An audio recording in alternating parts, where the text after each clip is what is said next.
Today, the Sooner Magic Bros talk about the crazy week 2 of college football. It's mid-September and Texas still sucks.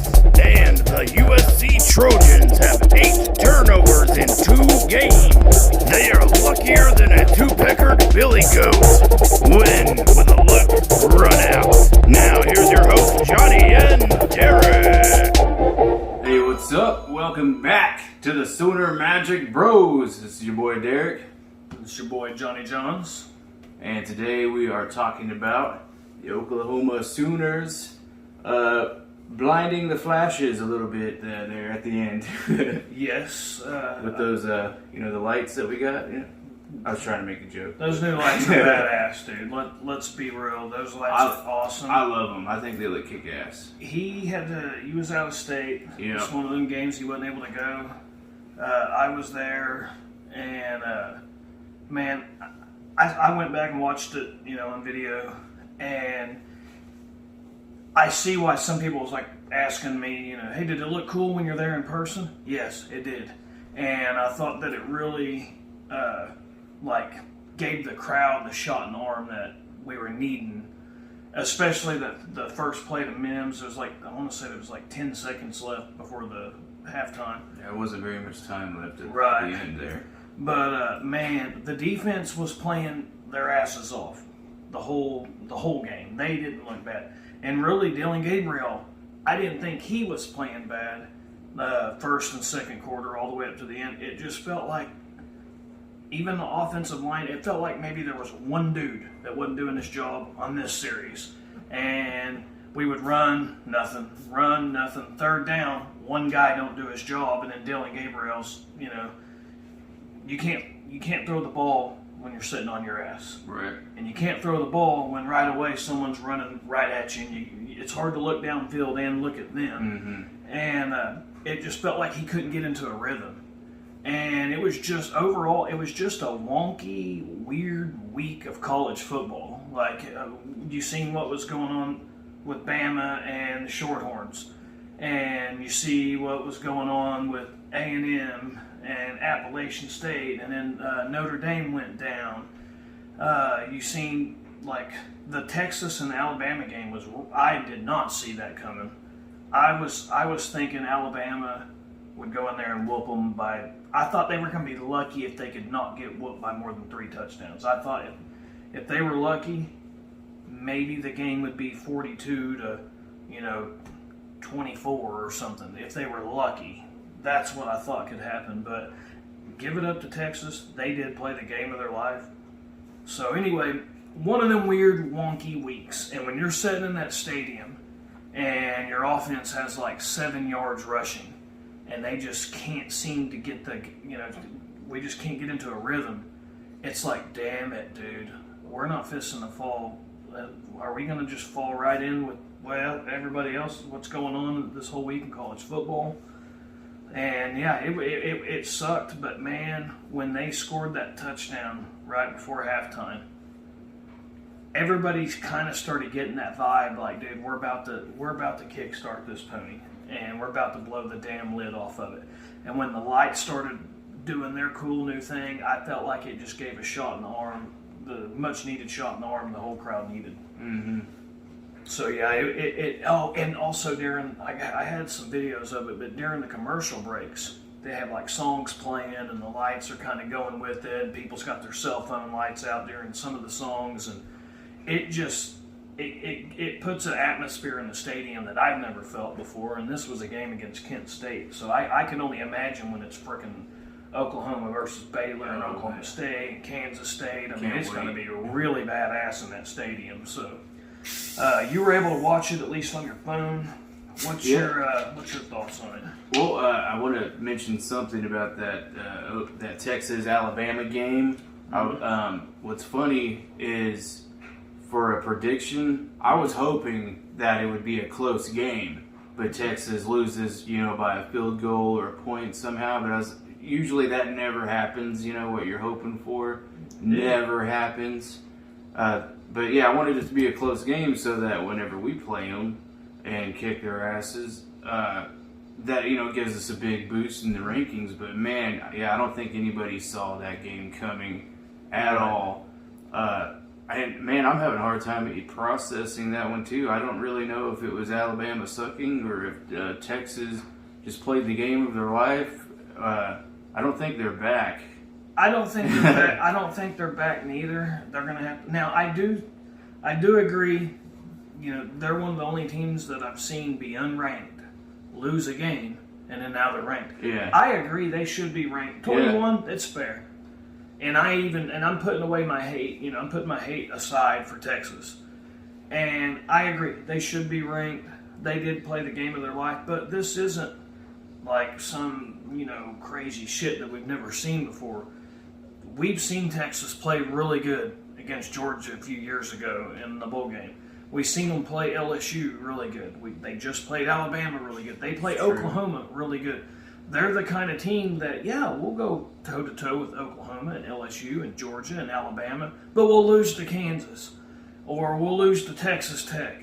So it's until they prove that they're not that team anymore, I'm not going to buy it. So I think they're pretenders, and that they're going to have to prove they're not to me. But I was having mental gymnastics going on with myself right here. I was watching it and I'm like, damn, do I want Texas to pull this out? Do I want to root?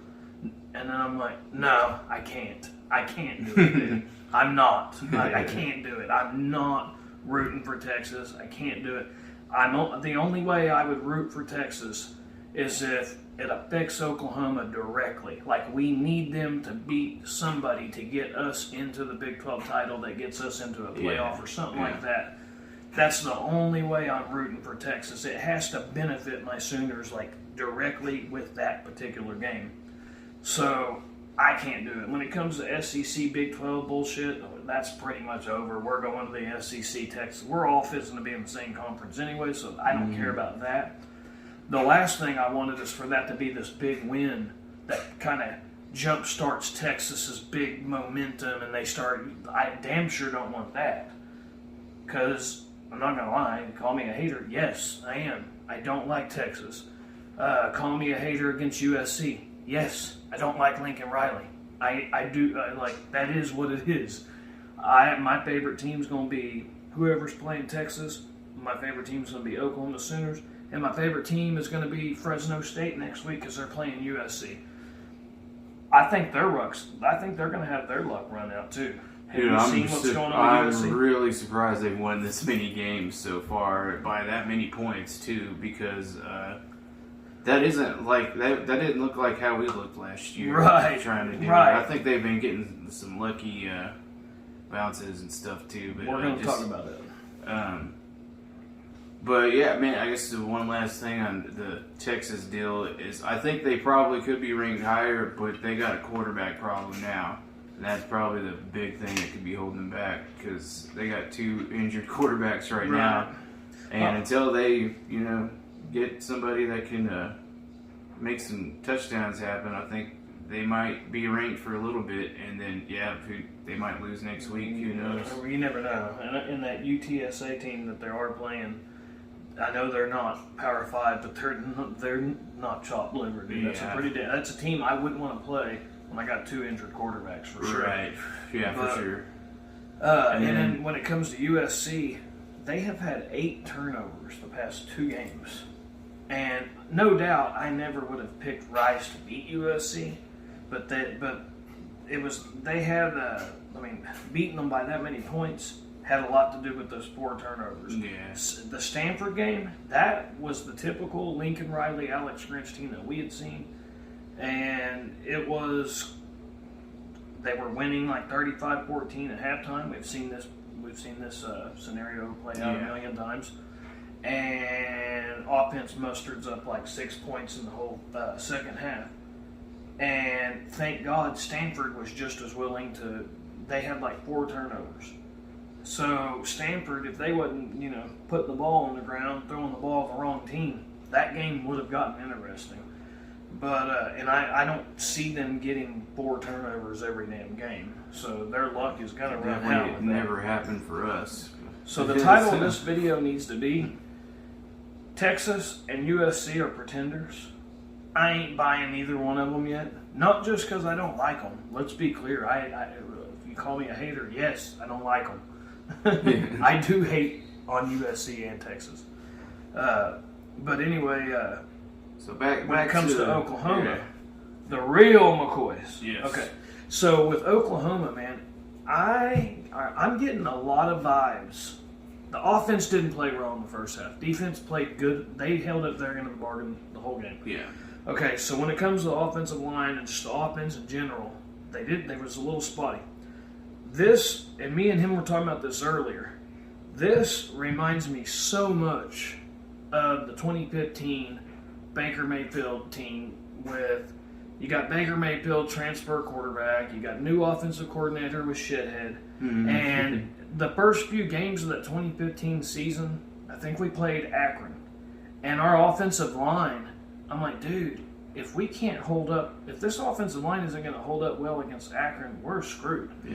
And I just felt like, dude, we got problems coming if this offensive line don't get better. And I felt the same way at times against UTEP, and I felt the same way in that first half against Kent State.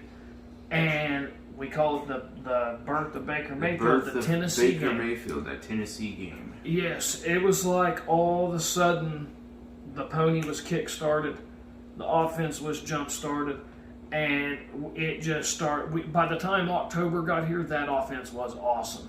And when you get a new offensive coordinator, you get a new quarterback, you get a handful of new faces everywhere, it does take time for all that to gel together. I think Oklahoma is just getting started. Yeah. Just the same way I think USC and Texas is pretenders, and the wheels will start falling off by October, November for those teams. So that's how I feel about it. I could be dead wrong. If I am, I'll come right on here on a video and say that I was wrong. But that's the vibes I'm getting. I think that we ain't seen the best of this Oklahoma team. They're just getting started. And that defense with Stutzman and Bowman and Reggie Grimes, those dudes just keep getting better and better, dude. And I feel like they're going to be fucking studs, dude. Especially come October, November, man. They're already heating up, but you can feel it, dude. Yeah. That Stutzman's a badass. Dude, so is Bowman. yeah, so is Grimes. I like how it isn't just one guy, and sometimes it's another guy. Like, they really just started kicking ass in this last game, where you got multiple guys just kicking ass the whole time. Oh, yeah. Mainly Stutzman. Like, he's killing it. That was his He's birth, a beast. I think, in that game. Yes. Well, him and Bowman kicked ass that last game, and so did Grimes. This is 2 games in a row they've done really well. But yeah, Stutzman had 9 tackles, 3 assists. Broyles did well also with 5 tackles and 6 assists. Billy Bowman had 7 assists. I think he also was part of that fumble. It was him and I want to say it was him and Davis. They had the forced fumble. Yeah, Davis. They had that forced fumble that was huge. Yeah. And Was that where they were about to get a first down, and the ball got ripped out? Reggie Grimes had 3 tackles. Jalen Redmond. Yeah, dude. I mean, a lot of guys recorded tackles and solo or assist or whatever, but man, dude, that defense, I think they're just scratching the surface. Yeah. It's hard to believe that this offense isn't going to get any better. And let's be real, man. If I'm not mistaken, we're averaging almost 40 points a game, and we feel like there's still a lot of room to grow. Yeah. And I think the defense has given up like not even 9 points a game. Yeah, I think it's like 8. 8 point something. 8 points. So almost 40 a game, Maybe 8. average. And I know we ain't played no huge teams or nothing like that, but dude, I kind of envision that this team's going to be pretty decent these first few weeks. But by mid-season, like October, this team's going to really get rolling and be really good. As long as we don't catch any L's between now and when this team is at the top, when they peak out. They really start clicking. It's going to, it could be exciting. It really could. It could be exciting. It could be more than what a lot of people thought it was going to be. And Baylor went down also. They were one of the main contenders I was worried about. Oklahoma State looks good. Yeah, their quarterback's playing as good as I've ever seen him play, Sanders. And their defense did give up some points in that first game, but the game wasn't really in doubt. It was kind of junk points that they'd given up. But I still think Oklahoma State, Baylor, and Kansas State, and even Texas, they're going to play their best against us. They do. And even if they lose 7 games, it doesn't matter. I have seen 11 and 12 win Oklahoma teams be in a dogfight every year with sometimes Texas teams that win 5 games, 7 games, 6 games, 8 games. I mean, it's just, it don't matter if how good that Texas team is and how good the Oklahoma team is or how bad the Texas team is. They show up in the Cotton Bowl every damn year. They're going to do it again this year. It's just a matter of, how much we show up also. Mm-hmm. But overall, dude, Dylan Gabriel still had, despite the offensive line, having issues, guys getting in. And Gabe Eichert, he knows his shit. If anybody knows a thing or two about playing offensive line, Gabe Eichert does. Mm-hmm. Like you and I, when you watch games, what are you watching mostly? Quarterbacks, where the ball is, and whoever catches it. Man, I used to, but I'm trying to get better at watching things like the offensive and defensive lines, and I guess I watch it as if I'm playing a game of Madden sometimes. Right. And that's how a lot of people watch it. But Gabe Eichert, he's watching it. He's an offensive lineman, so he's keeping his eye way more on offensive line. Yeah. So he had said that what was frustrating about it is it wasn't always kind of how I felt about it too. It'd be this dude missed his block on this series when it would be run, third down, third and long, third and 11, third and 12. And then one dude, this guy's missing his block. Mm-hmm. And then it'd be next one, run, nothing, third down. Oh shit, now this guy missed his block. And it just seemed to go that way. One dude just barely missed one block. One guy gets in there, breaks free. Dylan's running for his life. Now that holds, and if we don't get first downs, we can't. Like our whole offense, that's how it goes. It goes as we go. And how it's like a snowball. And once you get that first, like Jeff Levy says, you got to get that first down. As soon as you get that first down, they immediately get up there. You can see, a lot of times the defense is looking at the coaching staff like, what do we get lined up in? They're trying to get set, and the ball snapped, and that's just how we get it going. But the problem was we couldn't get that first down in the first half. But it was one bad half of football. We won 33-3, playing an entire half almost really bad on offense. Georgia, number 1 team, which I don't think anybody'd argue. Georgia's top. They're number 1 team. Definitely right now. They won 33-0 against Samford, not Stanford. Samford, 33-0. Very similar score to what we had. So it's not like it's embarrassing. I think we were 31-point favorites. We won by 30. It was scary for a little bit. Scary. It was definitely not embarrassing. I don't think. It was, and I think the defense played good enough to keep us from totally pulling our freaking hair out in that first half. Which we wouldn't have been able to do that if it was last year. Oh hell no, dude! No, hell no. Old Grinchy Grinch. No, we would have lost that game. It would have been, or it would have been like the Tulane and the Army situation, or it would have. We've already seen that. Yeah, we've seen it play out. But yeah, Dylan Gabriel, despite what was going on with the issues. On the offensive line. Yeah, once he had a couple of seconds, like 3 seconds to throw, you saw, man, he was incredible. So he went 21 for 28 and almost 300 yards, 3 touchdowns. Marvin Mims had a day. Yeah. I think he had freaking 150 yards or better, a couple touchdowns. Yeah, 163 yards, 2 touchdowns. So he had a hell of a day. The Drake Stoops touchdown, dude. Oh, man. Man, what a tough little shit, man. His daddy had to have been proud. Dude, I think that was definitely Drake Stoops' finest moment so far. I hate that it was just only against this team and not in a championship or something. Or he might get a statue. He'll get more. You were, No, I'm not a statue. I'm saying, Dude, they have coaches that have statues up there too. Like, I saw people people online were saying, "Get this man a statue," and they're showing this picture. It's on Twitter, and I was like, "Man, that would be a cool statue." But yeah, I don't know. I mean, It'd it's have got to be be bigger. something big. Yeah, it's got to be bigger than one play against Kent State. But man, but a T-shirt with him doing that, posters of that, hell yeah. If you ended up winning a Heisman and it was against Texas or Oklahoma State or anybody in the conference, yes, that's probably what a statue would be if he was a Heisman winner. But what an awesome play, and he's just a baller, dude. Yeah. I mean, dude is a baller, and it wasn't like he was some highly recruited guy coming out of high school. No. He's just a work hard, try hard.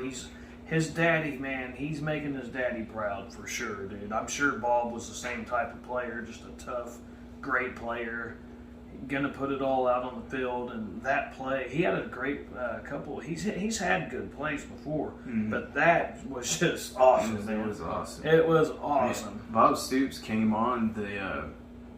into the booth for a split second on one of the. Or I think it was the ESPN Plus stream, and whenever he came on, I thought he was going to say something like, when they asked him about Drake Stoops' touchdown, I thought he was going to say something like, I thought I taught that boy how to tie his shoes a little better than that, or something. I thought he was going to say something like that, but no, he was having a good time. But he's loving it. Yeah, absolutely loving it. Yeah, I would be too, man. Really cool. Really very, cool moment. very cool, Yeah. very cool. And when it happened, the shoe fell off, and Yeah. I thought he was Dunsky, dude. And all of a sudden, I see the lights flicker, and I'm like, "We scored? He scored that?" Mm-hmm. And then I look back up on the jumbotron and see him. But overall, man, considering your offense doesn't show up at all for almost a whole half, 33-3. Ain't bad, especially like I just said, number one team in the country. They won their game against a nobody 33-0, and we know what they're capable of. That's a damn good football team. So this team's just scratching the surface, I feel like. Totally new system, totally new defense, totally new offense, totally new quarterback. Like, if they can get this thing rolling, watch out, Big 12. I mean, watch out, everybody. Yeah. Who knows what they're capable of, man? I think they're going to be pretty damn scary if it starts clicking like we think it can be. Mm-hmm. So what do you think about what they're going to do in Nebraska? Rumor on the streets is that we ain't even opened up 25% of our playbook, okay? And in that first half, I had said, hey, we might ought to open up at least half this. Like, right now might be a good time to start opening some of it up. Yeah. Okay, the rumor has it, a lot of people's thinking we're going to open up a pretty good amount against this Nebraska team. I kind of hope we do, but they just lost their coach. Not a shock. I didn't think Scott Frost. I thought maybe they might keep him till after Oklahoma and maybe try to keep him till October. There was a rumor there's a buyout in October. I was really hoping we would be the team that gets him fired, but right. I mean, didn't quite make it there. But I was just hoping we would win. I have a lot of respect for Nebraska and their fan base. They are this classy bunch of group. Man, I remember when Jason White blew his knee out. Oklahoma, Nebraska, and it was in 2001. At that point in time, we were believed to be the two best teams in the country, and we probably were the third best team in the country during that season. But Jason White blew his knee out, and I remember watching that on TV as a kid. And I remember Jason got up, goes down the tunnel, and that whole crowd stood up and clapped as if it was their guy. Mm-hmm. And I remember Dad telling me, "See that, son? Nebraska, they're class acts down there. Like they're clapping, that he's up and walking on his own. Classy group of people down there. So I hope they find the right guy. However, don't want them to beat us this weekend. Yeah. But I hope they do get that together. With the NIL, I mean, hell, USC has proved you can just go out and buy, hey, let's go buy Oregon's running back. Hey, let's go buy Oklahoma's young quarterback. Let's go buy Oklahoma's young receiver. Let's go buy Alabama linebacker. Let's go. Like, they've proven a lot of the dudes making the big plays against Stanford, dudes that they snagged from other schools. So, I mean, Nebraska is the team that should be able, with NIL, should be able to do the same thing. I mean, Yeah. I know they're a little better than that. They're more classy than that. But hey, if they're going to allow people to do it, I'm shocked that they're not at least, because they're economic freight train, at the very least putting out these NIL deals or collective bargaining thing where they can get great recruiting, because their recruiting has not been very good here lately. Overall, their talent ain't as good as it used to be. They still have, they're going to have better talent than what we've probably faced, maybe. Casey Thompson's good, but I'm ready to see it. Ready to see how it plays out.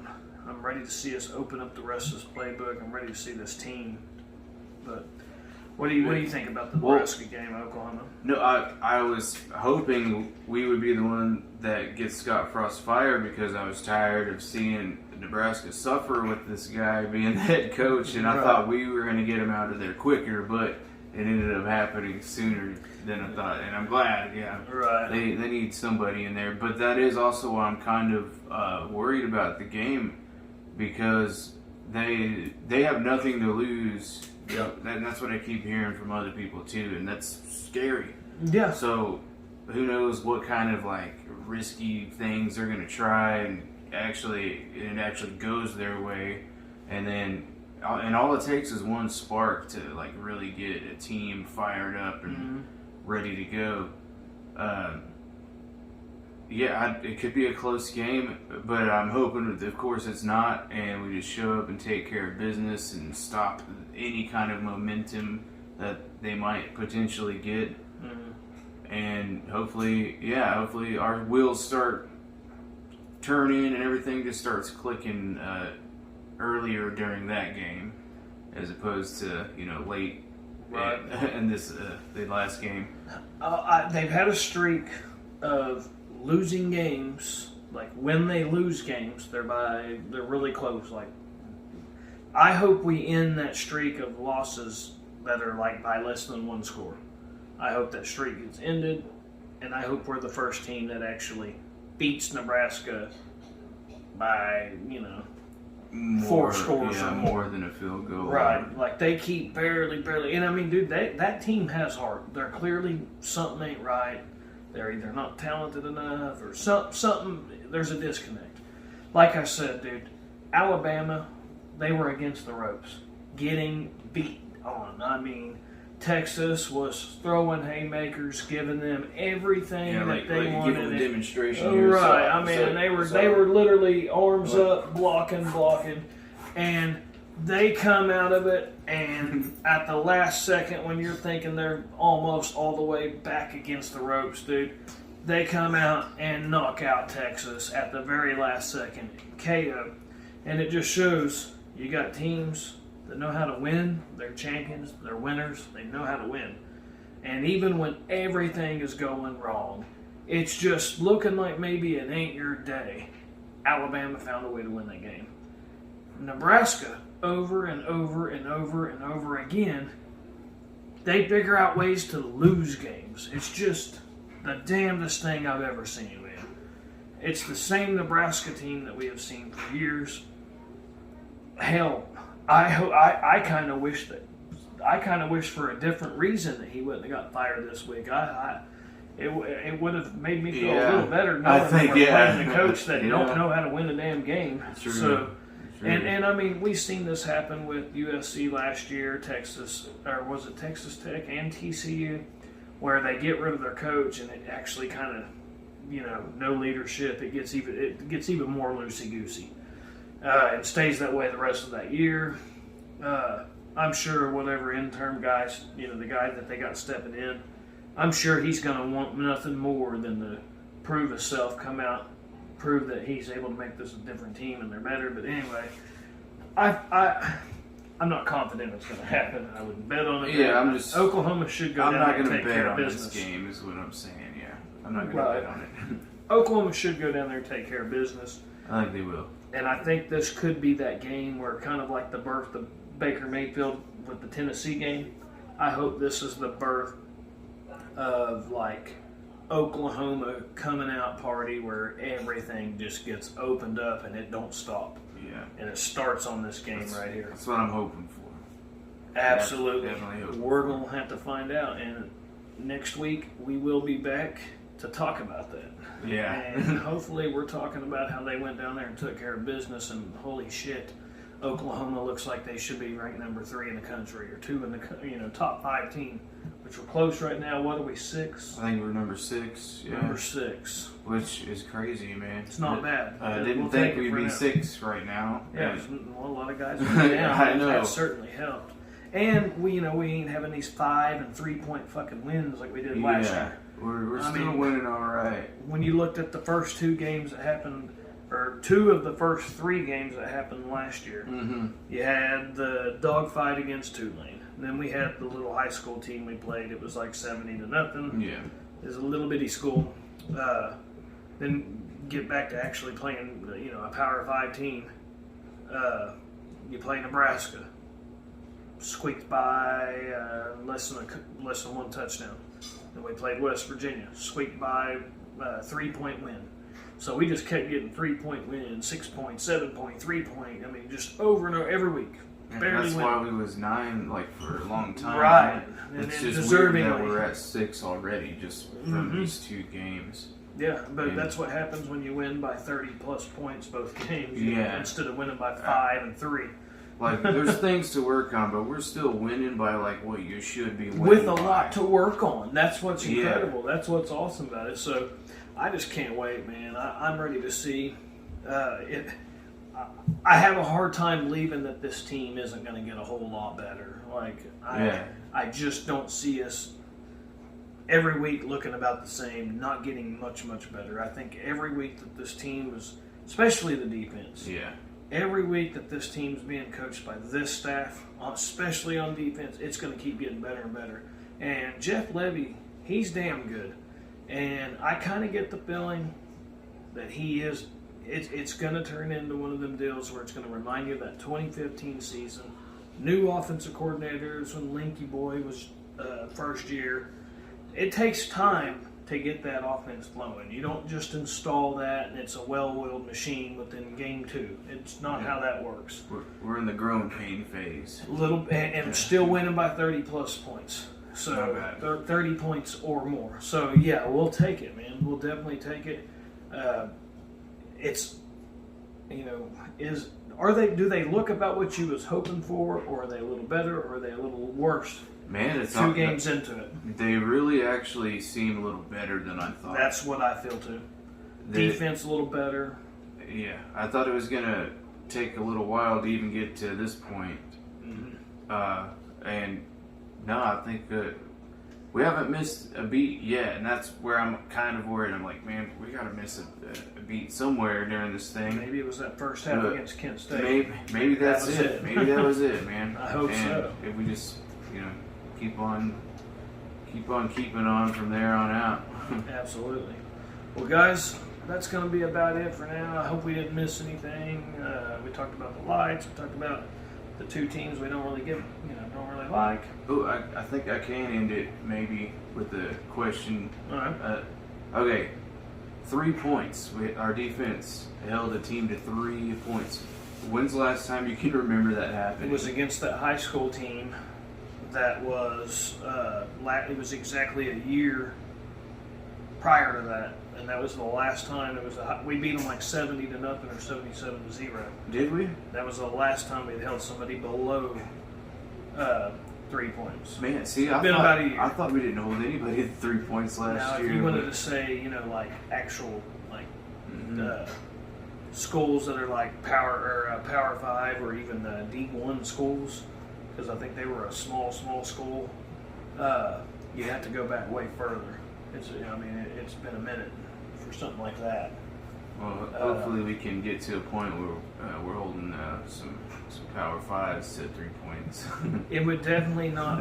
As far as Power 5 schools held below 3 points, that's been a while. But there was that little T-ball team we played. I think it was the Mud Dogs. Yeah. I think that's who it was. We had played the Mud Dogs last year, and we held them to 0.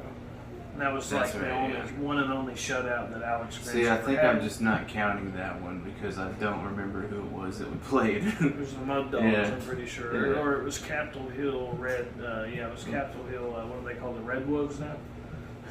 I can't. So, yeah, I'm I not think sure. they're called the Red Is that Wolves what they are now. now? I think that's what they are Yeah. now. But anyway, so yeah, man, it's damn sure been a long time since we've seen the defense play this well, even though it is against competition that's not Power 5.